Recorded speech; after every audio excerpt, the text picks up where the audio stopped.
100 for 100, the podcast wherein I take 100 films that new movie watchers should watch. Not my personal list of 100 greatest. Nah, nothing like that. Just 100 entry-level-ish type movies for new movie watchers. Maybe, you're a youngster out there trying to get your film knowledge up, or you're an old head that's an old salty Pete Lentz type. A couple have slipped through the cracks over the years. We're going to help you out here. And I ranked them from 100 to 1 because that's what you do with a list. And I gave them each a 100-word review and a podcast. And that's the podcast you're listening to right now. Yesterday, we talked about the Three Colors trilogy, Polish trilogy. Today, number 20, we're staying in the world of foreign to American cinema. In the Mood for Love is the title of this film. It came out in 2000, directed by Wong Kar-wai. Yes, it's wonderful. Let's get into this 100-word review, shall we? Movies like this are the reason film exists. Stylistically, In the Mood for Love is as visually beautiful as the story itself.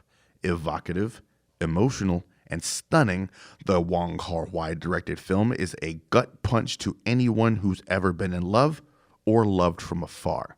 A Hong Kong romantic drama, the film centers on Su Li-zhen and Chow Mo-hwan as they come to the realization that their respective spouses are having an affair with each other, dealing with the unfortunate fallout of them slowly falling for each other.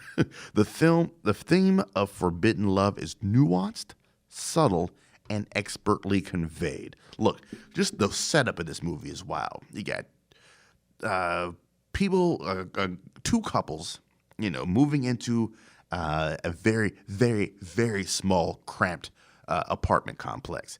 And your two protagonists find out slowly that their respective spouses are having an affair with each other. And by the way, you never see either one of their respective spouses. You always hear them off screen or they're talking about them, but they are never actually shown. And then you start seeing, the dates of them being out of town and the dates of her working late, whatever the case may be, slowly start to add up. And the realization comes that, oh, my wife and your husband are having an affair. And then the shared grief that comes through that has them fall in love. It's the wildest, weirdest setup as far as a film is concerned. It is beautiful to watch. It is heartbreaking to watch because you see it from two different ways, right? You see it from the husband and wife who decide to act on these feelings, as well as our actual protagonists who are trying their best to make sure they do not act on these feelings. When it's obvious that the love is there and the whole time you're just yelling at the TV, just fuck already. This is forbidden love at its finest. Fuck the Romeo and Juliet. This is the finest example of forbidden love there is. And a lot of that comes in Kar-wai's direction and the actors that portray Su Li-zhen and Chow Mo-hwan. They put in work, and there's great cinematography as well.